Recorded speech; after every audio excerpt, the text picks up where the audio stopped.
Good morning students, welcome to your English class.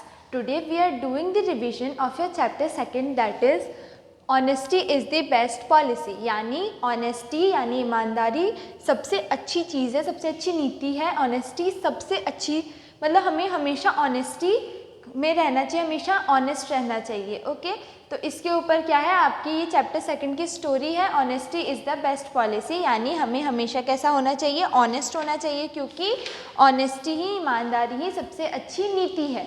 ठीक है, तो इस स्टोरी में क्या होता है स्टूडेंट, इस स्टोरी में एक मिल्क सेलर यानी एक दूध वाला, एक दूध जो बेचता है उसके बारे में, एक मिल्कमैन के बारे में बताया गया है. तो क्या होता है इस स्टोरी में, एक मिल्कमैन है जो क्या करता है, विलेज से दूध खरीदता है, गांव से दूध परचेस करता है और उसे कहाँ सेल करता है, सिटी में. यानी अपने गांव से दूध को खरीदता है और उसे सिटी में आके सेल कर देता है. ठीक है, तो जब वो गांव से दूध खरीद के अपने सिटी में बेचने जाता है तो बीच में क्या आती है, एक रिवर आती है जिसे क्रॉस करके उसे सिटी में जाना होता है, जहाँ उसके कस्टमर्स होते हैं जो उससे मिल्क परचेस करते हैं, जो उससे मिल्क खरीदते हैं. तो जब वो रिवर क्रॉस करता है तो क्या करता है, रिवर का पानी भर के किस में डाल देता है, मिल्क में डाल देता है, ताकि उसे ज़्यादा से ज़्यादा प्रॉफिट हो. क्या हो, प्रॉफिट हो, क्योंकि दूध वो थोड़ा सा लेगा तो कम पैसों में आएगा, उसमें पानी मिक्स कर देता है तो वो बहुत ज़्यादा हो जाता है. फिर वो उसको जब सिटी में सेल करता है तो उसे बहुत सारे पैसे मिलते हैं. तो ज़्यादा मनी अर्न करने के लिए वो क्या करता था, रिवर का पानी किस में मिक्स कर देता था, मिल्क में. इससे क्या होगा कि वो बहुत थोड़े से ही टाइम में क्या हो गया, बहुत वेल्दी हो गया, बहुत रिच हो गया, बहुत अमीर बन गया, क्योंकि वो क्या करता था, चीटिंग करता था, वो ऑनेस्टी से नहीं रहता था. तो वो क्या हो गया, बहुत रिच हो गया. एक दिन उसने सोचा, उसका जो मिल्कमैन है, जो दूध वाला है, उसका एक बहुत जवान सा बेटा था, उसका एक जवान बेटा है, he had a young boy. तो वो सोचता है कि क्यों ना मैं इसकी शादी करवा दूँ. तो एक दिन वो अपने कस्टमर्स के पास सिटी में जाता है और जिनके भी पैसे बचे होते हैं, जिनके भी ड्यूज़ होते हैं, जिन्होंने उसे नहीं दिए होते हैं, उनसे अपनी पेमेंट कलेक्ट कर लेता है ताकि वो अपने बच्चे की, अपने बेटे की शादी कर सके. ओके, तो वो अपने सारे कस्टमर से जो उनके ड्यूज़ थे और पेमेंट्स थे वो कलेक्ट कर लेता है. तो उसके पास बहुत सारा मनी आ जाता है. वो उस मनी को लेकर कहाँ जाता है, मार्केट में जाता है और वहाँ से बहुत ही रिच क्लोथ्स यानी बहुत ही अमीर यानी बहुत महंगे महंगे कपड़े खरीदता है और ऑर्नामेंट्स यानी ज्वेलरी खरीदता है. कौन, मिल्कमैन खरीदता है. क्या खरीदता है, बहुत ही सारे अपने महंगे महंगे कपड़े खरीदता है और ऑर्नामेंट्स और ज्वेलरीज खरीदता है. ठीक है, फिर जब वो मार्केट से सामान ले लेता है तो वो वापस अपने विलेज आने लगता है. विलेज आने के लिए उसे रिवर क्रॉस करनी पड़ती है. वो बोट में बैठता है और वो रिवर क्रॉस करने लगता है. अचानक से क्या होता है, रिवर में बहुत तेज़ तूफान आ जाता है, बहुत हैवी स्टॉर्म आता है और जो उसकी बोट है वो पलट जाती है. बोट पलटती है, बस उसका सारा सामान किस में आ जाता है, नदी में गिर जाता है, सब नदी के अंदर डूब जाता है. बड़ी मुश्किल से वो किसी तरह अपनी लाइफ बचा पाता है. जो अपना मिल्कमैन है वो पानी में वो भी गिर गया अपने सामान के साथ, तो वो बड़ी मुश्किल से अपनी लाइफ बचाता है.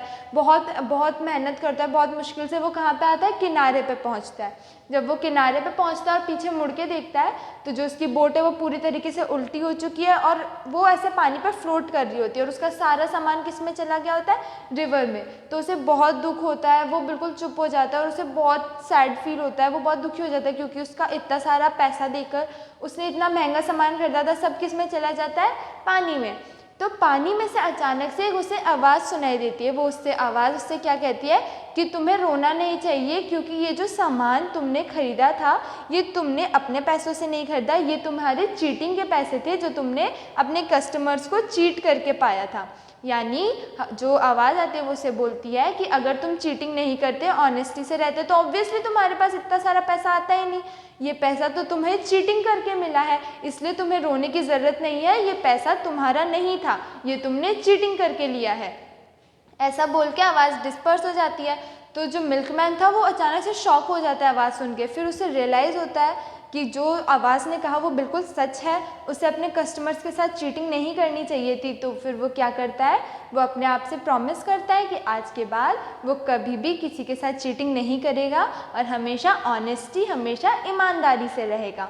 ओके स्टूडेंट्स, तो ये आपकी स्टोरी थी. स्टोरी से हमें क्या मॉरल मिला, ये मॉरल मिला कि हमें हमेशा ईमानदारी से, ऑनेस्टी से रहना चाहिए, क्योंकि चीटिंग करने का कभी कुछ फ़ायदा नहीं होता. जो चीज़ हमारी नहीं है वो हमें कभी नहीं मिल सकती. हमारे पास जो भी है वो हमें हमेशा ऑनेस्टी से ही अर्न करना चाहिए, हमेशा ईमानदारी से रहना चाहिए, क्योंकि honesty is the best policy and cheating is not good. Cheating बिल्कुल अच्छी बात नहीं है.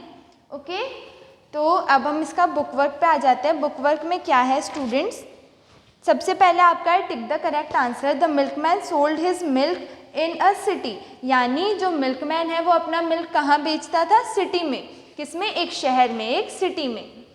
ही mixed water of the river with the milk to earn a good profit, वो क्या करता था, मिल्क में रिवर का पानी मिक्स कर देता था ताकि उसे बहुत सारा प्रॉफिट हो। The milkman had one son, milkman के कितने बच्चे थे, मिल्कमैन का एक बेटा था।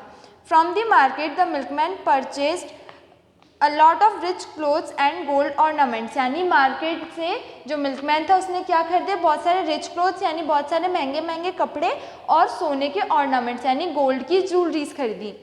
ठीक है। फिफ्थ है, when the milkman so the boat ओवरटर्न्ड and floating over the water he was speechless with grief, जब मिल्कमैन ने देखा कि जो बोट है वो पलट गई है और वाटर पर फ्लोट हो रही है तो वो स्पीचलेस हो गया, यानी बिल्कुल चुप हो गया, उसके पास बोलने के लिए वर्ड्स नहीं थे। विथ ग्रीफ यानी उसे बहुत दुख भी हो रहा था। Now fill in the blanks. The milkman mixed a big amount of water with the milk, यानी जो मिल्कमैन था वो क्या करता था, मिल्क में बहुत सारा पानी मिक्स कर देता था। He wanted to marry his son, वो अपने बेटे की शादी करवाना चाहता था। Third, he collected a large amount from his customers, वो क्या करता था, अपने पानी मिक्स करने के बाद अपने कस्टमर्स से बहुत सारे पैसे कमा लेता था। He could hardly save his life, यानी जब वो पानी में डूबा तो उसने अपनी ज़िंदगी को बहुत मुश्किल से, बहुत स्ट्रगल करके बचाया।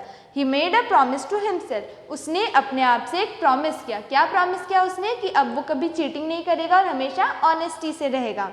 अब येस और no, did the milkman live in a village, क्या मिल्कमैन विलेज में रहता था, yes. Did the milkman become wealthier in short time, क्या मिल्कमैन बहुत जल्दी अमीर बन गया था, येस। कैसे बना था, क्योंकि वो चीटिंग करता था, मिल्क में वाटर मिक्स करता था। Did the milkman want to marry himself, क्या जो मिल्कमैन है वो खुद से ही शादी करना चाहता था क्या, नहीं, वो खुद की शादी नहीं करना चाहता था, वो अपने बेटे की शादी करना चाहता था। Did the purchase of the milkman fall into the water, क्या जो मिल्कमैन ने सामान खरीदा वो सब पानी में गिर गया था, yes. Did the milkman promise to be dishonest, क्या मिल्कमैन ने प्रॉमिस किया कि वो और ज़्यादा चीटिंग करेगा, नो, उसने क्या प्रॉमिस किया था कि वो अब ऑनेस्टी से रहेगा, ईमानदारी से रहेगा। ओके स्टूडेंट्स, तो इसके साथ आपका चैप्टर सेकंड फिनिश हो गया, आपके चैप्टर सेकंड का रिवीजन फिनिश हो गया। तो आप सभी स्टूडेंट घर पे स्टोरी को वापस से पढ़ना और इसका जो बुक वर्क है उसे लर्न कीजिएगा। Okay students, I will see you in the next class. Thank you.